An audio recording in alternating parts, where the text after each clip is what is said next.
I'd say about 6 years ago when our daughter Kendall was in high school, she always was a big burper, like just these deep, just loud kind of burps. And she was such a little thing that it was so shocking how loud these burps were. And it was almost like a joke in our family, like, Kendall. And then she started to say, Dr. Shaw, she would go, I feel so fat. She was not using the B word. She was using, I feel so fat, so fat. And because she was so thin, I thought, oh my God, she's got body dysmorphia. So I took her to a therapist because I thought, as she is, saying she feels fat, and I'm looking at her and I'm like, you don't look fat to me. You look pretty darn skinny. This therapist said, I think you should get her gut tested because I think she's dealing with disordered eating. I think she's got body dysmorphia. She says, no, you should get her gut tested. It turns out when they tested her gut that she was missing all of the good bacteria in her gut. And that what was happening is the food would go down her mouth and down her esophagus and down into the stomach. And all of a sudden it would hit her stomach. And because she had literally no good gut bacteria, the food sat and rotted. And so the burping was from rotting food. I know it's disgusting. And the belching, the constant belching was her trying to relieve the pressure, and her saying, I feel fat, I feel fat, I feel fat, was really her trying to explain, I am bloated. And so we went and did this protocol of resetting her gut microbiome, and all the symptoms disappeared. And so this is a very real thing that you may be dealing with and be feeling symptoms other than a food baby. And your gut health is really the issue that's causing all this. Because, I was explaining earlier that I really wanted to talk to you because I had been traveling for the last couple of weeks, and I wear the same pair of pants. That's my little travel secret. I wear the same outfit everywhere I go. And so the pants that I was wearing on Monday they fit on Tuesday, they fit on Wednesday, they fit on Thursday, although I'll tell you that poor little button holding my red pants together was the hardest working person in the room. I have my little red pants right here. Oh, do you have them? But by Friday, I had a food baby. Like I literally looked like I was 6 to 7 months pregnant. It was a balloon coming out, and I had to do the trick where you you unbutton your pants and you stick a rubber band through the opening and hook it to extend your pants. And I thought, okay, I can't gain 7 pounds in 5 days because I can't lose 7 pounds in 5 days, right? Like this is not just a norm. Yeah. So maybe what we should talk about, since you're basically saying when you're bloated, your gut bacteria is mad at you. Yeah. Right? I mean, that's kind of is that the basic thing that's going on here? It is the basic thing that's going on. That gut hormone immune connection. I mean, that is when that's off balance, you get all these symptoms. People think, oh my God, it's hormone bloating, or oh my God, it's coming from something else. But really, it's because your gut bacteria are not happy. It's not only related to food, it can be related to other things. But when they're not happy, they're going to let you know. Okay. Like what foods actually could bloat you? Okay, well, first of all, I want to give you the biggest tip, just to take a step back. The biggest tip when you're feeling bloated or distended is don't wear those red pants with the button on them.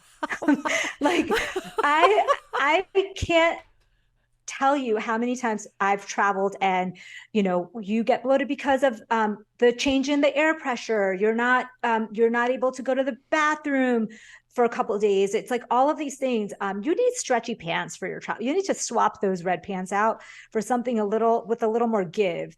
And I get it. Like it's nice to wear some tight fitted pants, especially if you want to look cute. But for the travel day, wear the stretch pants. Okay.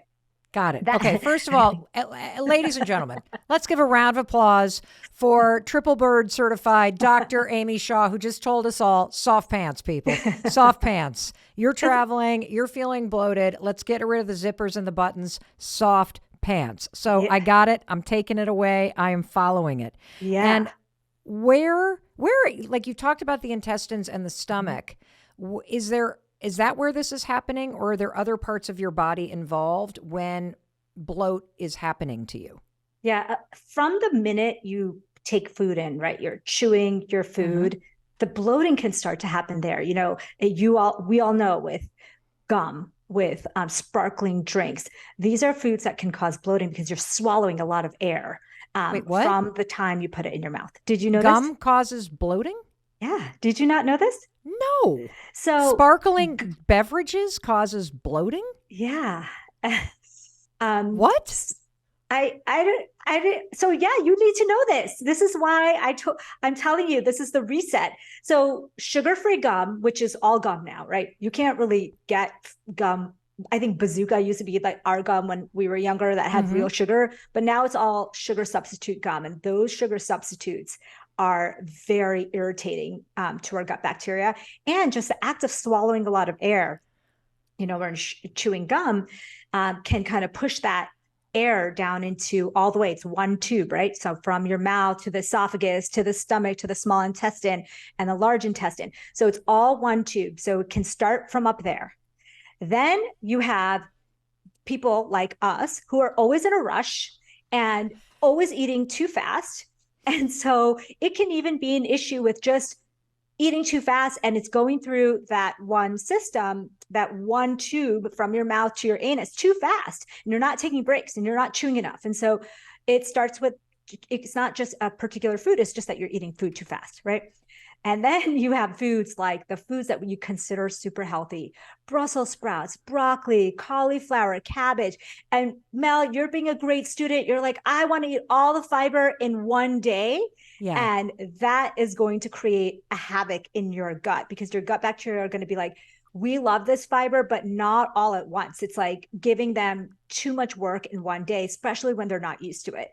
And so you're going to get a lot of gas production while they're trying to digest this. So it can happen in your mouth. It can happen in your esophagus because you're eating too fast. It can happen in your stomach because you ate too many really hard to digest fibrous foods. It can happen in your small intestine and then in your large intestine too. So it's like all the way through. You can get bloating from different causes. Okay. Can we just stop on that?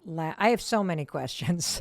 um, I'm trying not to go all over the place because now Yeah. you've sparked my interest because all those things you ticked off, I did not know that sparkling beverages, gum, or eating all these things that I would say are super healthy foods like broccoli and Brussels sprouts and cabbage and that kind of stuff, that actually can contribute to bloat. So thank you for explaining that. I want to focus on the foods that you just mentioned: cabbage, broccoli, and Brussels sprouts. Let's just call the trifecta right there, because if I hear you correctly, you're basically saying if you're already bloated and you throw that into your system, you're going to literally inflate the balloon even more. Yes. However, when you debloat and you get your gut back into balance so that your gut bacteria aren't mad at you anymore, introducing those into your diet, not as a smorgasbord, but as part of what you're eating, is part of keeping the gut bacteria healthy. Is that correct? That's right. So Okay. if you're at a party and there's this like raw cruciferous vegetable plate, I don't know if you've ever seen, like, I don't know What's why people, cruciferous? What is that those word? are that's the family that we're talking about: the cauliflowers, the broccoli, the Brussels sprouts, the cabbage. So a lot of times Those four are related, so they're like siblings, the they're siblings. cruciferouses. Cruciferous family, and they have these Okay. amazing sulfur compounds that are so good for like cancer reduction and inflammation reduction. So they're like powerhouse vegetables. Okay. But often at a party, they're like on a tray, like raw, right? Yes. And I don't know about you, but I have had a few too many of those at once, and Yes. you definitely feel it. So what I would say, if you're already bloated, don't go to the raw vegetable tray and pick up the cauliflower and the broccoli, because you're just going to really hate yourself later that night, because it's going to start to digest and produce all this gas. And I'll tell you who But else is going to hate you: the person you're sleeping next to, because you're going to be lifting the sheets up as you're farting so you don't create like a hot box that's in right. there. But you know what's great about you telling us that is because if I'm feeling uncomfortable in my pants and if I'm feeling bloated, especially, if you're in like wedding season or the holiday seasons or you're on a vacation, I would walk up to a raw vegetable plate and I would go, oh, I should clearly have some broccoli and some cauliflower because I feel bloated right now. And I didn't know until you just said it that would literally stoke the flames and make me feel worse if I'm already feeling bloated and my gut bacteria is mad. So what do I Yeah. eat instead? Okay. And then I want to tell you another one Okay. that will do the same thing. So say you're at a party and you wake up the next day and you're like, oh, I feel so bloated. I feel hungover or whatever. I feel bad. And you take a whole bunch of ibuprofen or aspirin, right? That is going to make you more bloated.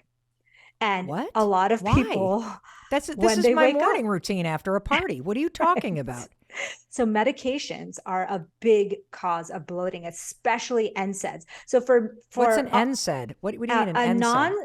it ibuprofen and Motrin uh, and naproxen. Those are kind of a class, again, cousins in a group of medications called NSAIDs, non-steroidal anti-inflammatory medication. So NSAIDs all have kind of the same mechanism of action. So, some people like naproxen, some people like ibuprofen, some people like Motrin, and all these different versions, but they're all the same parent medication. Same with aspirin. Aspirin's very similar to all of them, but their side effect is bloating. And so you ate a bunch of cruciferous vegetables, you took a bunch of ibuprofen, and it's the week before your period, and then you wake up and you're like, oh my God, I look 6 months pregnant. And that's what is happening. And so I'm going to tell you what you need to do to Oh my kind of God. reset that. I am so freaking bloated right now. I'm uncomfortable.